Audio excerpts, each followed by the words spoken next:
बाहरी दिल्ली के मंगोलपुरी इलाके में डीडीए ग्राउंड में बसे झुग्गियों में भीषण आग लग गई है। करीब 400 झुग्गियों में आग लगी है। आग इतनी भयावह है कि ऊपर से गुजर रही बिजली की लाइनें भी पिघल कर नीचे गिर गई। आग की वजह का कुछ पता नहीं चल पाया है। दमकल की 20 से ज्यादा गाड़ियां आग बुझाने में लगी है। फिलहाल किसी के जान के नुकसान की खबर नहीं है। दिल्ली के जामा मस्जिद इलाके में गेस्ट हाउस में 35 साल की महिला की लाश मिलने से सनसनी फैल गई। महिला की पहचान नहीं हो पाई है, लेकिन गला घोंटकर हत्या की आशंका जताई जा रही है। सीसीटीवी तस्वीरों के जरिए पुलिस फिलहाल मामले की जांच कर रही है। गेस्ट हाउस के कर्मचारियों से भी पूछताछ की जा रही है।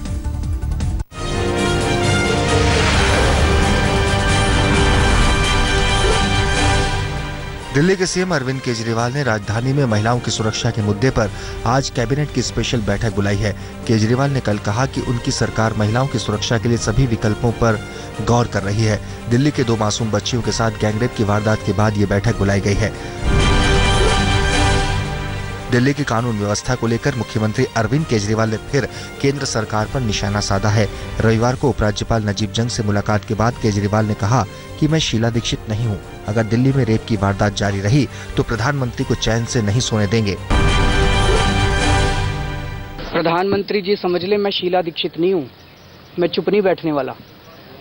अगर दिल्ली के अंदर महिलाएं सुरक्षित नहीं हुई, अगर दिल्ली के अंदर बलात्कार होते रहे, प्रधानमंत्री जी को चैन से सोने नहीं देंगे हम लोग। केजरीवाल ने केंद्र से एक बार फिर दिल्ली की कानून व्यवस्था का नियंत्रण दिल्ली सरकार को देने की अपील की है। जंगल राज हो चुका है जब से मोदी जी की सरकार आई है। आपके पास समय नहीं है, आप जिद छोड़िए और दिल्ली पुलिस का कंट्रोल 1 साल के लिए दिल्ली सरकार को आप देके देखिए। दिल्ली की कानून व्यवस्था को लेकर पीएम को घेरने पर बीजेपी ने केजरीवाल पर निशाना साधा है। बीजेपी ने पूछा है कि सीसीटीवी और महिला सुरक्षा गार्डों की तैनाती का क्या हुआ। उधर कांग्रेस ने भी शीला दीक्षित का नाम घसीटने पर केजरीवाल की आलोचना की है। नांगलोई में 2.5 साल की बच्ची के साथ रेप के 2 आरोपियों की कल भीड़ ने जमकर पिटाई कर दी। रविवार को 2 आरोपियों को मेडिकल जांच के लिए संजय गांधी अस्पताल ले जाया गया, जहां बच्ची के रिश्तेदारों और स्थानीय लोगों ने उनकी पिटाई कर दी। पुलिस बड़ी मुश्किल से दोनों को भीड़ से निकाल पाई। दिल्ली के नांगलोई में 2.5 साल की बच्ची से रेप की वारदात के खिलाफ किराड़ी से आम आदमी पार्टी के विधायक ऋतुराज की अगुवाई में कैंडल मार्च निकाला गया। इस मौके पर सभा को संबोधित करते हुए ऋतुराज ने कानून व्यवस्था के हालात न सुधरने पर जेल भरो आंदोलन की चेतावनी भी दी।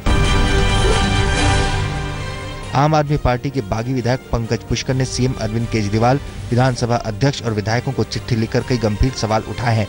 चिट्ठी में पुष्कर ने कहा है कि पिछले 8 महीने में प्रश्नकाल सिर्फ 1 दिन हुआ है। इस तरह जवाबदेही से भागने की कोशिश क्यों?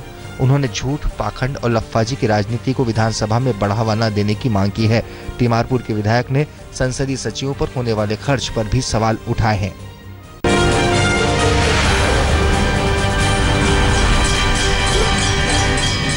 आज महासप्तमी है। इस मौके पर मां कालरात्रि की पूजा करने के लिए दिल्ली के मशहूर कालका मंदिर में सुबह से भक्तों का तांता लगा हुआ है। ये मंदिर देश के चुनिंदा मंदिरों में एक है। भक्तों की मान्यता है कि यहाँ सच्चे मन से मांगी गई हर मुराद पूरी होती है। दिल्ली के विभिन्न हिस्सों में रामलीला का मंचन जोर शोर से जारी है। इनमें पीतमपुरा का रामलीला चर्चा के केंद्र में है, जहां 3D स्टेज पर रामलीला का मंचन हो रहा है। कल यहाँ राम, सीता और लक्ष्मण के पंचवटी पहुंचने के प्रसंग का मंचन हुआ। ब्रेस्ट कैंसर को लेकर जागरूकता फैलाने के लिए दिल्ली के छतरपुर के एक फार्म हाउस में फैशन शो का आयोजन किया गया। शो में प्रोफेशनल मॉडल के अलावा कैंसर सर्वाइवर महिलाओं ने भी हिस्सा लिया।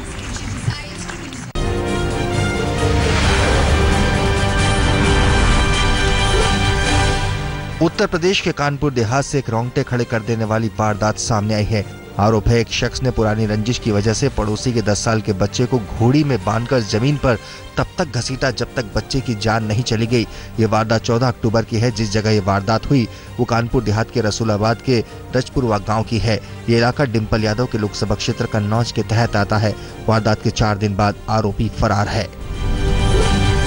भतीजे का पकड़ के मतलब भागे तो इन्हें भाग के पकड़ो और पकड़ के और हाथ बांध के घोड़ा में बांध दो और फिर घोड़ा के 4-5 लाठी मार दे। तो वो बहुत दौड़ो घोड़ा और दौड़ा दौड़ा हमारे भतीजो बहुत बिल्कुल बेकार हो गो। या मान लो कि हमें सर में या बिलिया नहीं थी और आंख भी नहीं थी और यो जबड़ा नहीं था और बहुत बुरी तरीके से बिल्कुल बेकार था। इस बच्चे का पैर को बांध दिया और उसको हाँक दिया तो खच्चर आगे निकल गया और उसके बाद मुकदमा भी तत्काल कायम कर लिया गया है 304 IPC के अंतर्गत और आरोपित लड़के का तलाश किया जा रहा है।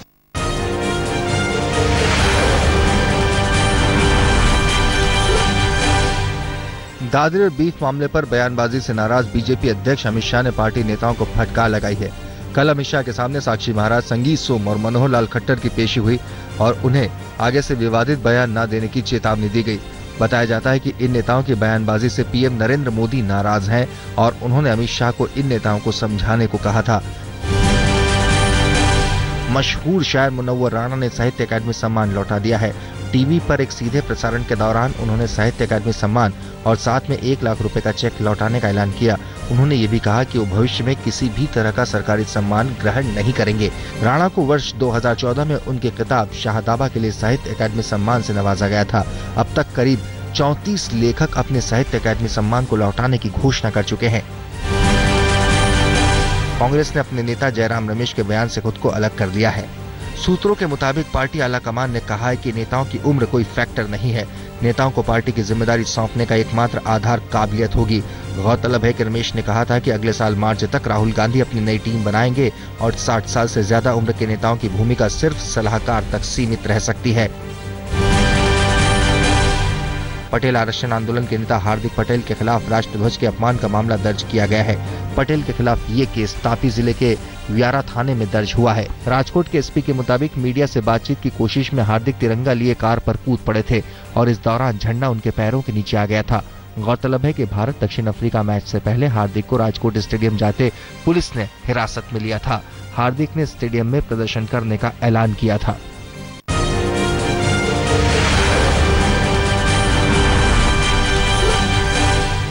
आरजेडी सुप्रीमो लालू प्रसाद यादव ने मोतिहारी की सभा में मंच पर पंखा गिरने की घटना को बीजेपी का तंत्र मंत्र करार दिया है। हाजीपुर के महनार विधानसभा में एक चुनावी सभा के बाद लालू ने कहा कि सब बीजेपी के तंत्र मंत्र के कारण हुआ, लेकिन उनके पास मां है, सब भाग जाएंगे।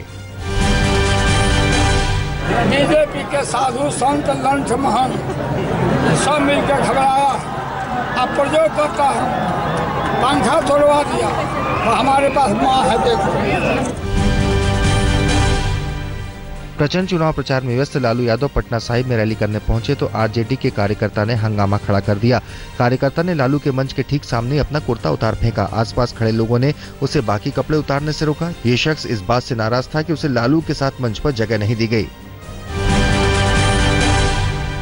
रक्सौल से आरजेपी प्रत्याशी ने चाटुकारिता की हद कर दी। चुनावी सभा को संबोधित करने के लिए मीसा भारती जैसे ही रक्सौल पहुंची, हेलीपैड पर आरजेडी प्रत्याशी मीसा के कदमों में झुक गए। बिहार के गया शहर के बीजेपी प्रत्याशी और मौजूदा विधायक प्रेम कुमार को धमकी भरा पत्र मिला है। पत्र में चुनाव लड़ने पर जान से मारने की धमकी दी गई है। गौरतलब है कि प्रेम कुमार के क्षेत्र में दूसरे दौर में ही मतदान हो चुका है। बरेली में यूपी के सीएम अखिलेश यादव ने बरेली अल्मोड़ा 4 लेन स्टेट हाईवे 37 का लोकार्पण किया। इस मौके पर अखिलेश ने कहा कि यूपी में सबसे ज्यादा विकास हुआ है, लेकिन केंद्र सरकार यूपी को बदनाम कर रही है। बीसीसीआई की वर्किंग कमेटी ने चेन्नई सुपर किंग्स और राजस्थान रॉयल को आईपीएल से बर्खास्त करने की जगह सिर्फ 2 साल के लिए निलंबित करने का फैसला लिया है। मुंबई में बीसीसीआई की बैठक में लिए गए फैसले के मुताबिक आईपीएल के अगले सीजन के लिए 2 नई टीमों की बोली लगाई जाएगी। इस तरह 2 साल बाद जब सीएसके और आरआर की वापसी होगी तो आईपीएल में कुल 10 टीमें खेलेंगी। भारत पाकिस्तान के बीच क्रिकेट रिश्ते शुरू करने के सिलसिले में आज पाकिस्तान क्रिकेट बोर्ड के अध्यक्ष शहरयार खान मुंबई में बीसीसीआई अध्यक्ष शशांक मनोहर से मुलाकात करेंगे। दोनों देशों के बोर्ड प्रमुखों के बीच दिसंबर में प्रस्तावित सीरीज पर बात होगी।